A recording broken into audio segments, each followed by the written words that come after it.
지나간 영상은 바로 과거가 되죠. 그리고 현재 나오는 현재고, 그 다음에 또 앞으로 나오는 게 미래가 돼요. 근데 이러한 시간의 과정, 흐름에 따라서 편집은 구성이 되는 겁니다. 앞뒤가 이루어지는 거죠. 동시에 디졸브로 가는 것도 있지만 디졸브로 그런 상황을 표현하지 않죠. 뉴스는. 자, 그랬을 때는 대모대가 옛날에 저희 때는 학생들 데모가 많았었죠. 광화문이나 뭐 서울역이나. 대모대가 가지고 있는 유일한 무기는 뭐 좀 위험하기는 합니다만 화염병이나 돌멩이 이런 것들이 있어요. 시대가 강력한 무기들이 좀 있어요. 제로탄이라든지 요즘에 이제 나오지만 물대포라든지 그다음에 곤봉이라든지 뭐 이런 것들이 있기 때문에 그래서 거의 시대가 진압을 하면 뭐 쫓기면서 화염병을 던진다 이런데 뉴스에 말이죠. 타이탄샷을 그 대치하고 있는 상황 속에서 그 풀샷에서 그 다음 화면 타이탄샷이 어떤 학생들이 그룹으로 돌을 던진다든지 화염병 던져요. 그러다가 나중에 그거를 맞고 있던 진압대가 최루탄을 뿌리고 쫓아가고 건봉을 들고 이러한 모습이 5.18의 장면입니다. 5.18 때 공수부대들이 시민이 던지는 돌멩이에 맞고 피를 흘리고 보는 시청자들이 그걸 보고 굉장히 안타까워하고 공수부대들이 무슨 죄가 있나 군인들이 뭐 이런 것까지 생각하게 만들 정도의 편집을 한 거예요. 사실은 알고 보면 그날 그만 있었던 게 아니고 그 전날 전전날 계속 대치가 돼 있었는데 계속 진압을 해왔던 거예요. 그런데 그날따라 연출을 한 거예요. 그냥 명령을 받고 돌멩이 맞아라 했겠죠. 그러고 나서 나중에 동료들의 공수부대 동료들의 얼굴에 피가 뚝뚝 떨어지는 거 보고 옆에 움직이지 말고 대응하지 말라는 그런 얘기들이 나와요. 음성으로도. 시민들에게 뭐 제압하지 마라 이런 것들. 그럼 그걸 보는 사람들은 어떻게 생각하겠어요? 그러다가 참지 못해서 막 여기저기서 쓰러지고 하는 군인들 참지 못해서 자격을 했다. 이러한 장면들이 편집의 연출로 나오더란 말이죠. 시간의 흐름 때문에 편집은. 자, 그래서 뉴스 보도 윤리에는요. 20초 이상 풀샷은 꼭 화면에 그 상황이 어떻게 전개됐나 타이트샷도 중요하지만 어떻게 먼저 시작을 했고 예를 들어서 데모 현장이라면 이런 것들을 이제는 반드시 필요합니다. 그게 나오기 시작했어요. 이제 그 윤리, 강령, 방송 윤리, 강령, 규정 이런 게 나오기 시작했어요. 적어도 15초, 20초 풀샷 상황 설명을 해줘. 그러니까 다큐멘터리는 사실은 풀샷 위주로 자기의 연출 말고 기록으로 플레이어티처럼 가는 게 정석이에요. 그러나 그런 것들을 하다 보면 어떻게 되죠? 요즘에는 TV 다큐멘터리 시청률 부분도 생각을 해야 될 거 아닙니까? 그러니까 구성을 해야 되고 편집도 해야 되고 스토리도 가미해야 돼요. 그러나 그거를 사실과는 조금 부풀어지거나 왜곡되거나 또는 뭐 이렇게 되면 안 된다는 거예요. 그리고 편집에 의해서 앞뒤가 바뀌거나. 자, 아시겠죠? 저는 하여튼 만드는 사람들이 또는 진행하는 사람들이 반드시 그러한 자기의 성향을 프로그램에 녹이면 안 됩니다. 사실 그대로의 모습을 보여줘야 되는 그런 사명감을 가져야 돼요. 여러분들 배우는 학도들이시니까 어차피 나중에 제작 현장에 가시고 방송사 입사하시고 그렇게 뜻이 있어서 활동을 하시다 보면 조직의 문화라든지 또는 어떤 간섭이라든지 이런 것들 때문에 지켜지기 힘든 그런 저의 설명이에요, 사실은. 그럼에도 여러분들 항상 이런 어떤 사명감을 여러분들 꼭 가지시는 그런 제자분들이 되시기를 간곡히 제가 호소드리는 바입니다. 영국으로 돌아온 그리스, 지금 방금 똑같이 얘기를 했고요. 브레어티와 그리어스는 이 기록 영화의 창시자로 알려있지만 영화에 대한 사상과 철학은 크게 달라서 대조를 이루고 있죠. 제가 다 설명을 했고요. 플레이트의 주요 관심은 세계를 자신이 본 그대라고 남에게 보여주는 데 있었고 이것이 예술가의 길고 의무라고 생각했고요. 예술 작품은 사회 변화에 기여할 수 있지만 사회 변화 자체를 목적으로 창조해서는 안 된다. 본인이 그거를 창조해서는 안 된다. 여기에 반해 그리어스는 영화를 설교자라고 생각하고 영화를 선전의 수단으로 크게 활용했다. 영화를 선전의 수단으로 사용한 사람이 누굽니까? 가장 유명한 사람이 세계사적으로 괴멜스죠. 독일의 괴멜스. 히틀러 다음으로 나치주의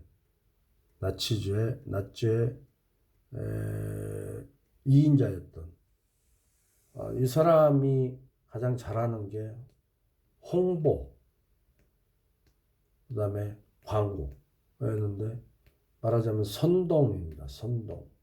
군인들을 선동해서 전쟁터로 몰고 시민들을 선동하고 이게 어떻게 보면 히틀러보다도 더 강한 힘을 구사한 히틀러의 조력자지만 2인자지만 그러한 생을 구사한 사람이에요. 그러니까 그걸 프로파간다라고 하죠. 선동, 특히 선동하는 것들. 영화를 중심으로 했어요.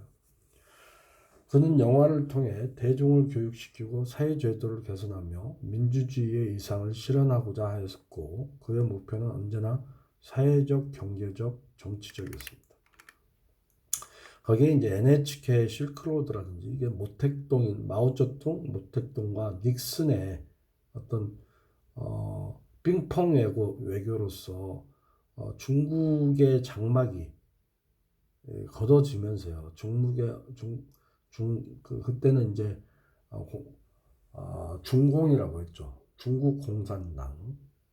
그래서 중국 공산당, 중공과 닉슨도 말이 많습니다. 재선에 실패했죠. 그 뉴스 보도, 탐사 보도로 인해서 이 양반이 재선에 성공했지만 스스로가 하야를 해요. 네. 그 부분은 이제 보도 부분이니까 좀 너무 길어지니까 이게 민주당사에 공화당이잖아요. 그래서 민주당사에 도청장치를 해가지고 선거에 이용한 그런 사례 때문에 그게 워싱턴 포스트의 기자들에게 발각이 돼서 나중에 하야를 하게 됩니다. 어쨌든 그럼에도 불구하고 닉슨이 첫 번째 재임했을 때 마오쩌둥하고 외교는 잘했다는 거죠. 그래서 죽의 장막이라고 하는 중공을 문을 엽니다. 그러면서 실크로드라는 작품을 일본에서 NHK에서 굉장히 30부작으로 굉장히 장편으로 다큐멘터리를 해요. 그렇죠? 그래서 여기 뭐 나옵니다. 뭐 닉슨 대통령 부분 나오고 있고요. 모택동, 마오쩌둥 부분이 나옵니다. 자, 그런데 실크로드는 플레어티오와 그리어슨 이데올로기나 신념과는 다소 다르면서 두 사람의 주장과 비교할 때 어느 면에서 중용 지도를 취한다. 중간 부분을 취해요. 그러니까 사실에 근거를 하되 유의미한 정말 정치적이거나 또는 그 흑백 논리라든지 어떤 그 영향을 줄 수 있는 사회적 영향을 줄 수 있는 이런 부분이 아니고 아름다운 영상이라든지 역사와 문명, 예술 이런 것들을 보여줌으로써 그런 연출을 좀 하면서 다큐멘터리를 구성했다. 그런 부분이 좀 틀리다 할 수가 있겠죠. 다이렉트 시네마와 시네마 베리테에 대해서 설명을 합니다. 자, 이거를 설명한 도표가 여기 있습니다. 그래서 다이렉트 시네마는 무엇이고 시네마 베리테는 무엇인가? 그죠? 다이렉트 시네마라는 거는 주창자들이 각각 미국과 프랑스의 인물들로 되어 있지만 카메라나 연출 입장에서 카메라 앞에 대상을 방해하지 않고 소극적으로 프레어티의 어떤 그 주장을 좀 많이 가미시키는 그런 기법이에요. 다이렉트 시네마.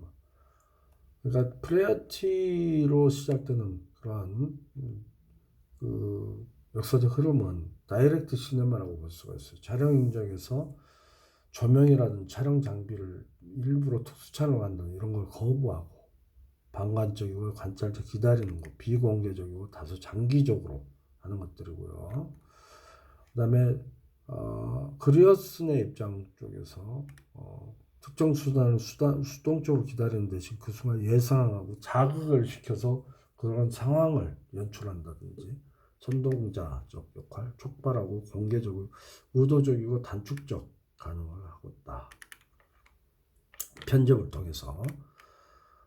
자, 다큐멘터리 종류 부분 시사 프로그램도 있고요. PD 수첩 2580 추정 60분 그것이 알고 싶다 이런 것들. 그다음에 심취재 시사 매거진 루포 프로그램 이런 것들이고요. 루포르타주라는 말에서 루포는 나와서 사실에 대한 보고서입니다. 그래서 전쟁 다큐멘터리라든지 뭐 전쟁 현장이라든지 이런 것들 할 때 루포 프로라고 루포르타주의 준말입니다. 라고 얘기를 합니다. 심층 프로들이 즐겨 다루는 소재로서는 이데올로기와 관련된 매우 미묘한 사안들, 뭐 보수니 진보니 정치적 사안 이런 것들, 이념에 관련된 것들, 그다음에 소외 계층의 문제라든지 종교 문제나 성범죄나 매매춘 폭력 문제 이런 것들입니다. MBC PD 수첩 같은 경우는 종교 문제를 많이 다뤄가지고 여의도 지금 상암동입니다만 여의도 MBC가 여의도 시절에 MBC 앞에 만민교회부터 시작을 해서 어마어마하게 많은 종교단체들이 항의 시위를 장사진을 치고 아주 며칠 동안 와서 시위하고 그런 현장도 있었어요. 자, 다큐멘터리 이런 다큐멘터리 시사 다큐멘터리가 있는가 하면 정통적으로 하는 게 역사 다큐멘터리, 사회 다큐멘터리. 그다음에 뭐 도덕성이라든지 이런 것들 다루는 이런 것들. 인간 다큐멘터리, 휴먼 다큐멘터리죠. 어떠한 역경을 극복하고 목표에 도전하고 그다음에 어떻게 돕고 있는지 가난한 사람들 이런 것들. 인간의 주제. 인간 다큐멘터리는 이것뿐만 아니고 스포츠 스타라든지 예술가 이런 부분들 그들이 어떻게 훈련하고 어떻게 정상을 이룰 때까지 어떻게 지내왔는지 이런 것들 다른 것들. 자연 다큐멘터리는 그야말로 자연 자체의 지고지순한 그다음에 인간과 동식물의 기상천외하고 다양한 모습 스펙터클하게 동식물 뭐 벌레, 곤충, 조류, 어류, 뭐 맹수, 그다음에 그 초식 동물 할 거 없이 식물까지 전체가 들어가 있는 자연 다큐멘터리입니다. 문화 다큐멘터리, 문화도 범위가 어마어마하게 크죠. 그러나 자연하고는 달리 인위적인 부분이에요. 그래서 우리 생활사의 의식주라든지 그다음에 생활 형태 또는 행태, 형태나 행태 이런 것들, 예술 이런 것들 다 들어간 방송도 문화에 들어가고 소설, 시, 곡, 음악, 조각, 발레, 연극, 건축, 요리, 뭐 의상, 망날해서 전부 들어가는 게 문화라고 볼 수가 있죠. 문화는 아우라가 있어야 되죠. 아우라는 미매매 제가 미디어 엔터테인먼트에서 강조해서 제가 설명을 많이 했어요. 밈이라고 준말이 밈입니다. 미매매에서 온 우리 케이팝이 세계 곳곳에 BTS가 이만큼 엄청난 열광적인 팬덤을 형성하고 있는 게 바로 미매매의 영역이에요. 밈은 좀 말씀드리자면 문화의 핵심으로서요. 우리가 생물학적으로는 유전자라는 게 있잖아요. 사람은 또는 모든 생물체, 식물을 포함해서 이 지구상에 있는 모든 생물체는 태어났다가 죽습니다. 자연으로 돌아가죠. 어떠한 생물체든 진시황도 그렇게 오래 살고 싶어 했어도 못 살았습니다. 어떠한 생물체든 뭐 좀 외람됩니다만 부처 석가모니나 예수님이 부활은 하셨지만 이 자연 앞에서 원리죠. 다만 우리 마음속에 종교적 지도자로서 예수님과 부처님은 영원히 남아 계시지만 많은 그 종교 지도자나 또 우리의 그 이상이 되고 있는 분들 그런 분들까지 이렇게 얘기하기는 좀 외람됩니다만 어쨌든 그런데 이러한 생물체가 자신의 는 소멸되더라도 자신의 유전자를 후손들에게 물려주고자 합니다. 그래서 유전자 중에서도 DNA가 서로 싸우죠. 우수한 DNA가 승리를 해서 결국은 그 유전자를 형성해서 이어나가는 거예요. 역사를. 인간의 역사나 생물체의 역사를. 문화는 이 미매매들끼리 서로 다투고 싸워서 결국은 우수한 밈이 많은 사람들에게 문화는 사람들에게 있는 거니까요. 인류에게 인위적인 부분이니까 뇌 속으로 전달이 되는 겁니다. 요즘에 SNS 소셜 네트워크 시스템 서비스죠. 서비스 SNS 그래서 SNS라든지 이런 유튜브라든지 이런 그 소통에 필요한 사회관계망들이 형성이 되어 있기 때문에 더욱더 옛날보다는 더 빠른 속도 그리고 널리 퍼지게 됩니다. 그래서 K-팝이 지금 또 BTS 이렇게 예전에 70년대 60년대 또 팝 가수들하고는 또 다른 형태로 이렇게 되죠. 어쨌든 그러한 그 팬덤을 형성하고 그런 문화가 계속 형성이 돼가고 있는 그로 인해서 뭐까지 한국으로 오고 싶어 한다. 뭐 여행 지금 코로나 때문에 좀 뜸해졌습니다만 제약이 있어서 그다음에 한국의 문화를 알고 싶다. 음식을 알고 싶다. 건축물을 알고 의상을 알고 싶다. 이런 많은 어마어마한 영향을 주고 있어요. 그 효과를 발휘하고 있죠. 하물며 대기업의 어떤 외국에 진출된 기업체에게도 영향을 줄 수 있다. 자, 문화는 인위적인 거고 자연은 또 자연과의 인위적인 부분은 좀 다르지만 문화 다큐멘터리를 얘기하면서 그런 얘기를 했습니다. 아우라 부분을 제가 얘기하면서 말씀드렸어요. 우수한 부분이 아우라로서 형성이 되는 거죠. 스포츠 다큐멘터리는 아까 휴먼 다큐멘터리를 따로 떼서 스포츠용 이런 부분을 얘기하는 거죠. 과학 다큐멘터리는 과학에 관련된 그러한 여러 가지 이야기들을 담는 어떤 사실적인 부분을 기록을 담는 거죠. 의학도 장수와 무병에 대한 얘기, 현대의학과 한의학에 대한 얘기. 현대의학은 의술은 뭐죠? 수술을 해서 사람 몸을 해부하는 부분이 있지만 한의학은 그 어떻게 되죠? 1침 2구 3약이라고 보통 얘기를 하죠. 침이 먼저 또는 뜸이 먼저 1구 2침 3약이라고도 하고 한약은 이제 나중에 약으로 하는. 근데 한의학은 주로 해부보다는 어떻게 되죠? 침과 뜸으로써 치료를 하는 그런 거죠.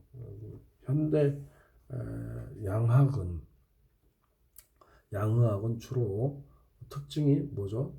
치료법이 뭐 약으로도 하고 주사도 있고 여러 가지 있지만 약물 치료도 있고 하지만 한의학과 다른 게 수술요법이 있죠.